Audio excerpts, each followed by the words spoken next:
او دریم سبب دا دی چې شرم خداوندی مخې ته راشي بیا په مخالفت باندې خپیمانه ګرځي. د دې درې واړو خبرو وضاحت رستو را روان دیوی وسه دیگر شرم خداوندی شاهد وی باشد. او دریم سبب دا دی چې شرم خداوندی مخې ته راشي و از مخالفت پشیمان گردد. نو بیا په مخالفت کولو باندې چې د شریعت نه یو خلاف کار وشي په هغې باندې دی خپیمانه ګرځي. پس یک از این هر سے تائب بود. لہذا یو د دغه دریو نه چې افسوس په ګناه کوي تائب ورته وایي. تائب ویک منیب ویک اواب. دویم قسم تا منیب وی دریم قسم تا اواب وی. تائب منیب اواب. و توبه را 3 مقام است او د توبې 3 مقامات. دغه اسباب اوس مقامات بیانوي. و توبه را 3 مقام است د توبې 3 مقامات. یکه توبه یو ته توبه وای و دیگر انابت دویم ته انابت وای و سه دیگر اوبت او دریم مقام ته اوبت وای. د یو مقام نوم دی توبه د دویم مقام نوم دی انابت د دریم مقام نوم دی اوبت. توبه خوف عقاب را توبه خوف عقاب را توبه د سزا د یری نکی توبه د سزا د یری نکی. انابت طلب ثواب را انابت د ثواب د طلب د وجه نکی.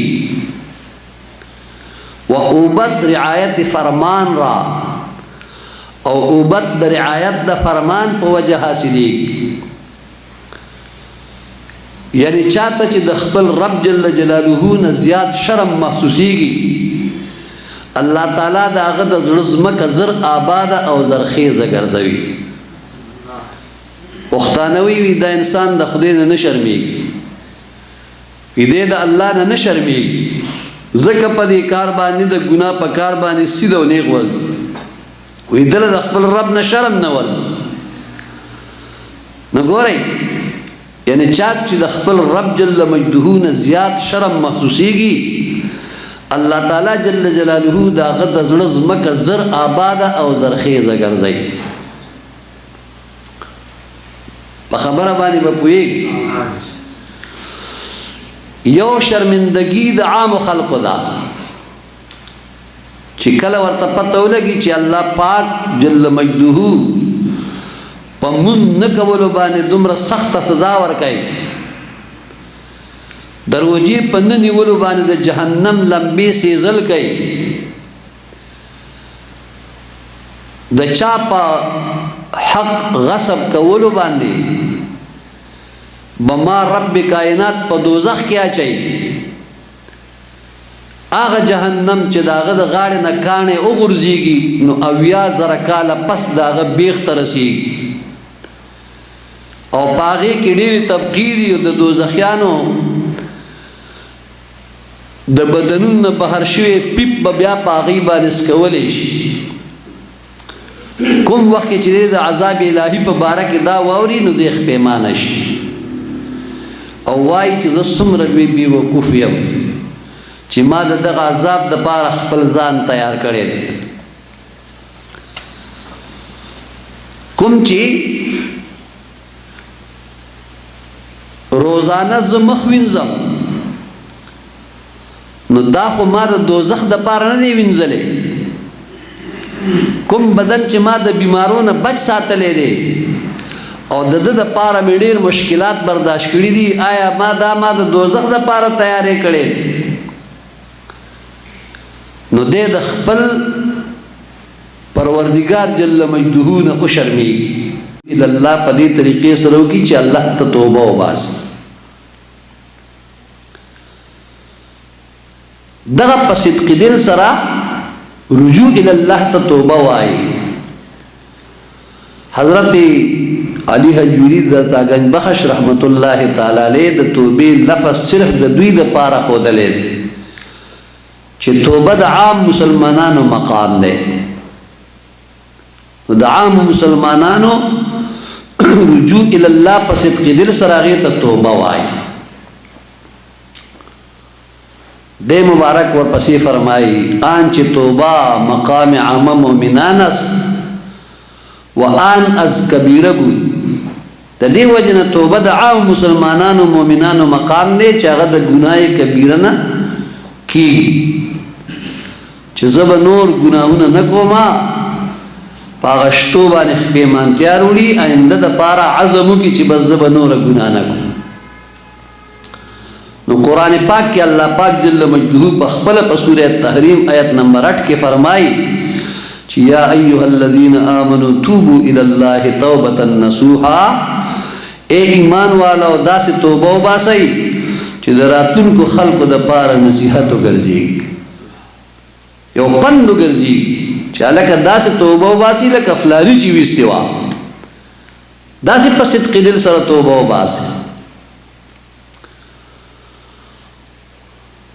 همدې دا تاګنج بخش رحمت الله تعالی علیه په دې کشف المحجوب کې یو خبره ذکر کړې ده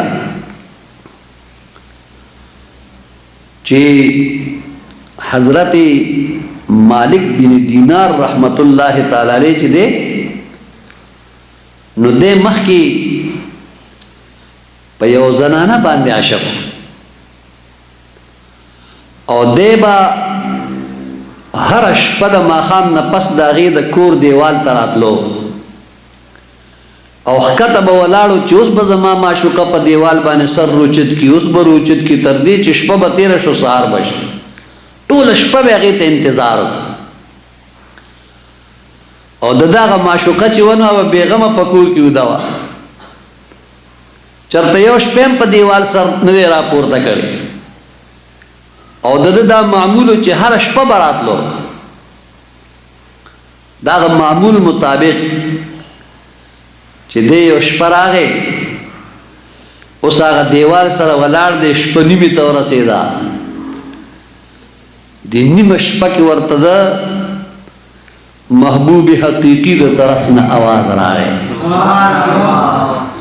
یا مالک ما لک الا تتوب الی.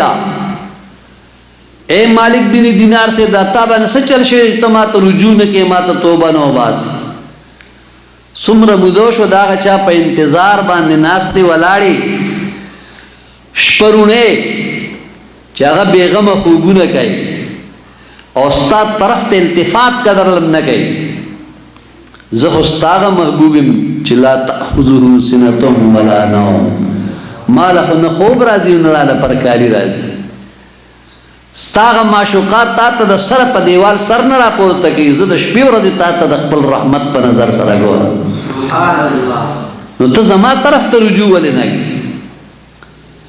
رحمت خدا بهانه می جوید بهانه می جوید.